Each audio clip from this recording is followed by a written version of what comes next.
Salve, meu povo! Como é que vai? Não esperava me ver tão cedo, não é? Muito bem, eu estou aqui para fazer uma pergunta para vocês. E aí vocês vão responder aqui embaixo qual vocês acham que é a resposta correta. Tá ok? Espero que tenham estudado, espero que tenham entendido a aula. Se vocês estudaram e entenderam a aula, vocês vão responder tranquilamente. Tá ok? Então vamos lá. Primeiro, eu vou fazer uma revisão rápida do que foi falado na aula. Foi a nossa primeira aula de física, a gente está começando o estudo de mecânica, estamos começando a estudar o que é movimento, que aparentemente é uma coisa simples, né? Puxa, eu vejo movimento, eu sei o que é movimento, eu reconheço o movimento, mas a gente precisa mais do que isso, a gente precisa colocar isso do ponto de vista físico, né? O que é movimento para a física? Como é que a física descreve o movimento? Como é que a física entende movimento? Tá ok? E aí a gente vai aprofundar um pouco mais nesse estudo. Não se preocupe se você tiver alguma dificuldade no início. A humanidade levou 2000 anos para conseguir entender isso. Então, se você gastar umas horinhas para conseguir entender, já tá bom demais, não é?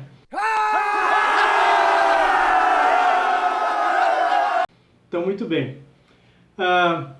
Primeiro a gente viu, para falar de movimento, a gente precisa de três coisas básicas. Referencial, espaço e tempo.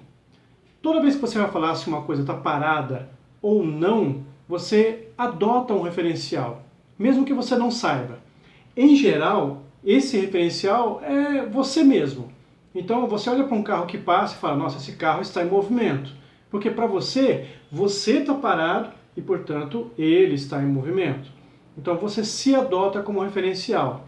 Mas, por exemplo, se você for um passageiro do carro, você olha para o motorista e o motorista do carro está parado ao seu lado.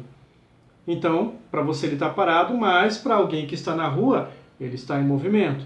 Então perceba que mudando o referencial, pode haver movimento ou pode não haver movimento. O referencial é extremamente importante na definição de movimento. Tá, ok? Então, o que mais vai te atrapalhar, só frisando, é o fato de você adotar um referencial automaticamente. Então, você precisa começar a perceber que você adota os referenciais. E mais ainda, se você souber escolher um referencial adequado, você pode simplificar muito alguns problemas. Muito bem. Então, referencial, espaço. Falar de espaço é falar de posição, conseguir localizar as coisas no espaço.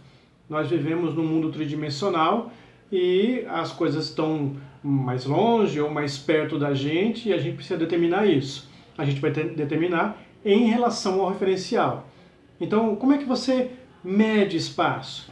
Você pega o referencial, pega algum instrumento de medida, sei lá, uma fita métrica, uma trena, alguma coisa que meça distâncias, você amarra a ponta dela no referencial, puxa até onde o objeto está e fala, olha, esse objeto está a 5 metros, por exemplo, do referencial. Tá ok? Então você precisa analisar posições. E tempo, você precisa olhar a passagem do tempo. É assim que você consegue definir se algo está parado ou não, observando a posição dele com o passar do tempo. Tudo isso você faz automaticamente. Quando você olha para um carro na rua, você se adota como referencial e você começa a perceber que a distância dele até você, a distância dele até o referencial, está mudando com o passar do tempo. E aí você conclui que aquele carro está em movimento. Tudo isso você faz automaticamente.